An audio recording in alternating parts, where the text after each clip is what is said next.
My name is Thomas Wellens. I'm 34 years old and I hold a Master of Science in Biochemical Engineering.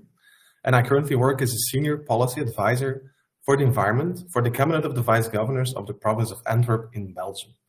What this means? Well, I give advice to the political leaders of the province concerning ecosystem restoration, environmental protection, and climate change.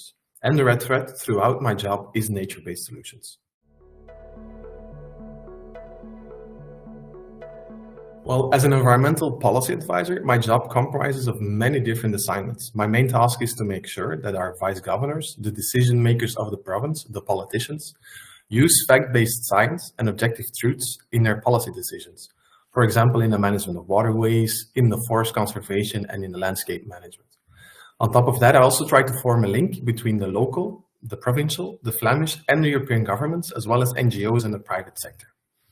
And on a day-to-day basis, I'm analyzing and developing new policy positions on nature-based solutions with a focus more specifically on ecosystem restoration. And this means making sure that our governments are working towards a livable, climate-resilient future by investing in our forests, the waterways, and our natural areas. And to accomplish this necessary ecological transition, I work together with scientists and experts in the field, with researchers at universities and politicians making the decisions on all levels, but also with the private sector and with the NGOs.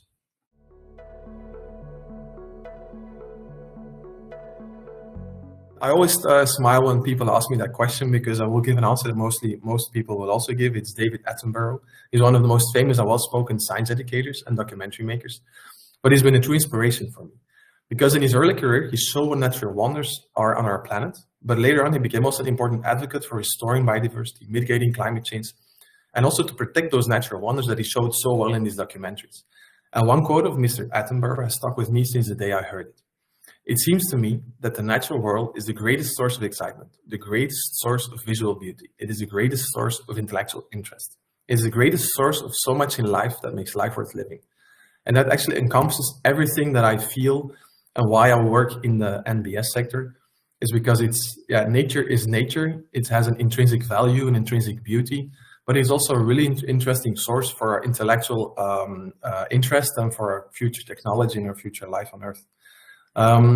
Next to that, I also have a tremendous respect for my late grandfather, who has shown me what it is to work with nature and respect it for its intrinsic value and beauty.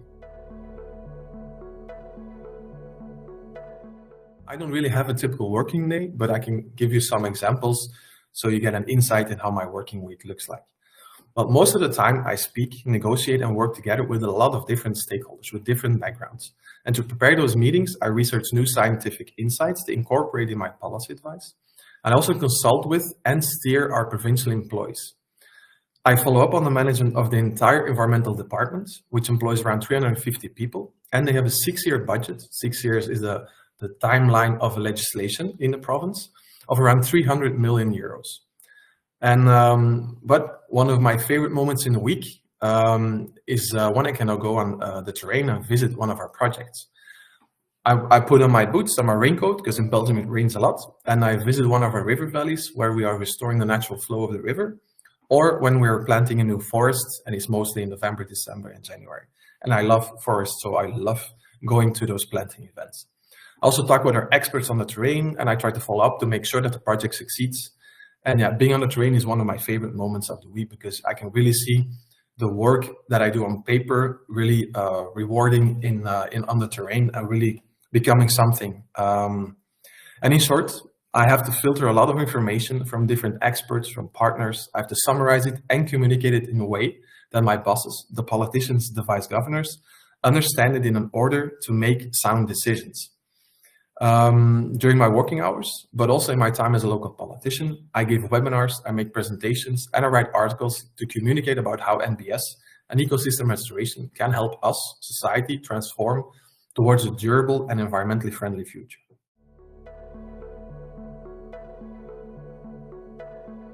It was a difficult question to find a good answer to, and I really had to dig deep in my memories. But when I was around 12 years old, I actually did not really know what subjects to choose. One thing was for sure, I had an urge of wanting to know how natural processes work and how I could learn and influence those processes. So I therefore chose science in high school without really knowing what it was going to be. but it gave me a good understanding of the basics of how our natural world works. After that, I went to university and I studied the Bachelor of Science in Chemical Engineering and a Master of Science in Biochemical Engineering at the Catholic University of Leuven. And complementary, I also followed a course called Water and Climate Engineering at the Technical University of Delft in Holland. After my graduation, I worked for a few years in the biomedical sector, but I always had the feeling that it was not really my true passion. My parents wanted me to pursue a career in the medical sector, but it was not really what I really felt doing. And that because every day after work, I was reading up on climate change, on deforestation, on biodiversity loss, on water issues, and actually also sometimes during work. And I felt deep down what I've always felt. I want to give nature a voice in the political debates and be an advocate for the natural approach. Next to that, in my free time, I also followed an intensive education to become an alpinist, a mountaineer, at Nature Friends International. And when I'm in the mountains, it really helps me to truly connect with nature. Because standing next to a massive glacier, it really makes you feel small and humble. And it makes me realize that we are not the guardians of this planet, but we are its guests, and we have to learn from the natural world and treat it with respect. I don't think I would change something because during the process, from being a 12-year-old, not really knowing what to choose, but really feeling the urge of, like, I want to know how stuff works, how natural processes work and how you can influence them. I think I chose the right path. I chose a science education in high school and it gave me a really good understanding of the basics of science. But it doesn't mean that you cannot do something else afterwards. So it's still really an open education. And now with my Master of Science in Biochemical Engineering, I started in the biomedical sector. But yeah, I learned that the biomedical sector didn't really give me the true passion, and that I couldn't invest all of my time and effort and emotion in a job in a sector that wasn't really mine. So actually it really learned me that I really should go for my passion, because it will keep me motivated the rest of my life to work for it. And so I don't think I would change my study or career path.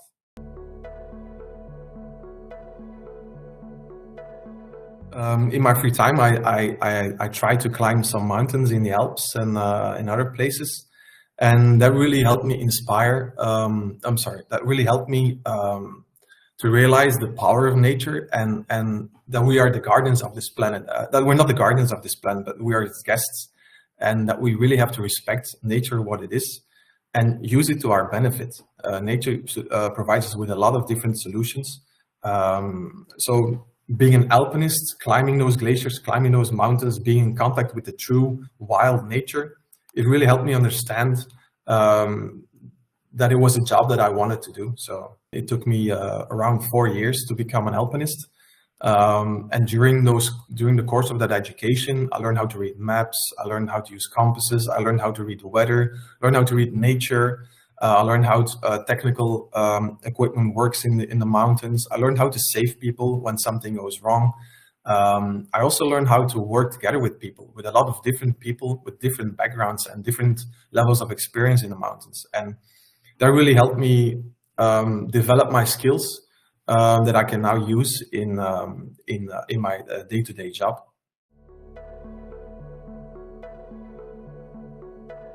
All my colleagues are specialized in different topics. I have a colleague who specializes in mobility. I have a colleague who specializes in communication. I have a colleague who specializes in spatial planning and building permits. So they all follow their own different path, but the main consistent element that connects us is the drive to influence politics, to influence decision making based on a scientific and objective ground.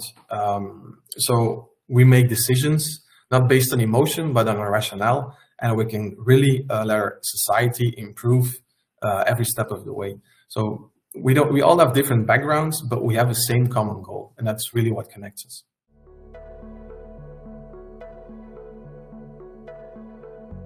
A really important skill is active listening in the cabinet. Also social skills, collaboration, and people management. It's because since I work with a lot of different stakeholders with many backgrounds and expertise, I need to show to them that I listen carefully to what they say, what they want, that I understand what they're saying, but I also keep into account their emotions and make sure that they're happy with what we discussed after the meeting. So in general, I call this management of expectations, and it's a really important part of the process of listening to people, talking with people, and working on projects together with a lot of many stakeholders. Another group of professional and personal skills that I think I use is critical thinking and problem solving. Because one of the main things I learned at engineering school was to keep an open mind and be a critical thinker. Always make sure that you understand what you're reading or what people propose to you. Don't always assume from the start it is correct or it is what you're looking for. Think for yourself and don't be shy to ask questions which help you to analyze the proposition. So critical thinking and problem solving are really important skills, also in the day-to-day life, but also on the cabinet. Negotiation and persuasion. Well, I have to persuade politicians, which is not an easy job to do. But for that, I use different types of techniques. It's presentation techniques, writing techniques, but also non-verbal communication. Because I need to communicate the intention of a policy proposal that I wrote in a clear way, so experts, politicians, and civilians understand what it is about and what effect a certain policy measure will have. So communicating the science behind it, the policy proposal, is really, really important. And well, working at a cabinet as a policy advisor, it's quite a high level. It takes a high level of stress, of physical and mental strain. And in order to keep it balanced, I really have to manage my time carefully. So strategic planning, time management, and delegating task and leadership is really important because I shouldn't be shy to delegate tasks to our employees. I shouldn't be able to follow up on everything because it's impossible. You have colleagues for that. And leadership is not only influencing or steering a process by giving orders, but mainly it's also finding the right people that you can trust to do the job for you and to do it well for you. So I think those are the main personal and professional skills that I use in my job. I noticed that as an engineer with a broad scientific background and a skill set, as mentioned above, it's, well, you can work in almost any sector. You can work in governmental institutions, where you can work on managing certain ecosystem restoration projects, or on coordinating and writing environmental permits, advising local municipalities. You can do a lot in the government. You can also become a politician yourself, or you can start advising politicians like I do. You can research or teach to inspire the next generation of our future scientists or engineers. But also in the private sector, we have a plethora of possible outcomes like product development, consulting in the pharmaceutical sector, or even starting your own business. So what I would recommend is like a broad scientific background gives you a really wide career path and many things to choose from. And yeah, I've noticed that an engineer is really well equipped to handle many different tasks.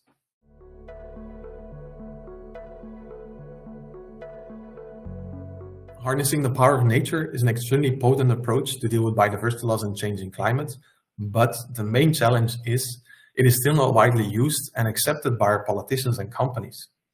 Instead of restoring our landscape so we can give nature a chance to help us, and mostly how nature helps us, it's for free, it doesn't cost any money. The politicians and companies mostly still invest in hard infrastructural solutions, in concrete. And most of the time they're very expensive, they take a really long time to be implemented, and they're not always very effective.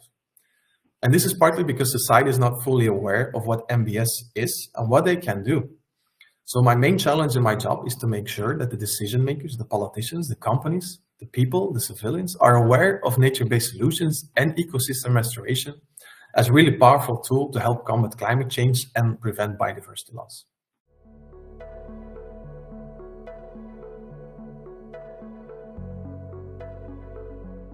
My main advice would be like, don't be afraid of making mistakes. Don't be afraid of taking a step in the unknown, and really don't lose faith. You will reach your goal when you persist. For instance, we have an example in our province. One of the project coordinators of our river restoration project, the Grote Nete, well, he studied to become a musician, but he always had an interest in nature in his free time.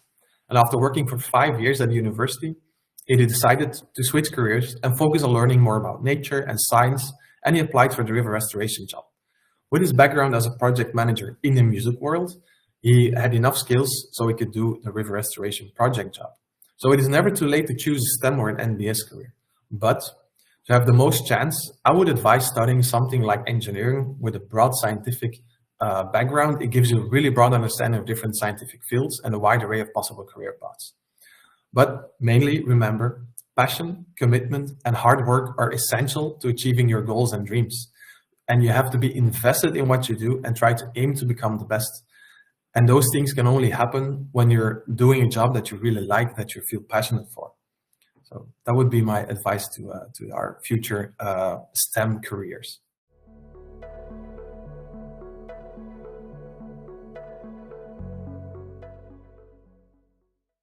Well, nature-based solutions, they are, like I said before, they are most of the time the best, the cheapest, and the fastest solution to many of our problems that we have now.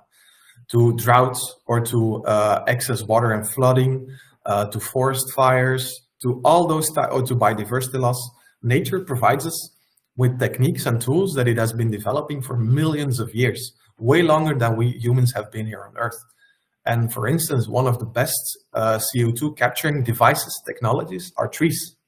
They've been developed for hundreds of millions of years, and we should really use those technologies and tools that nature provides us to handle with our current problems.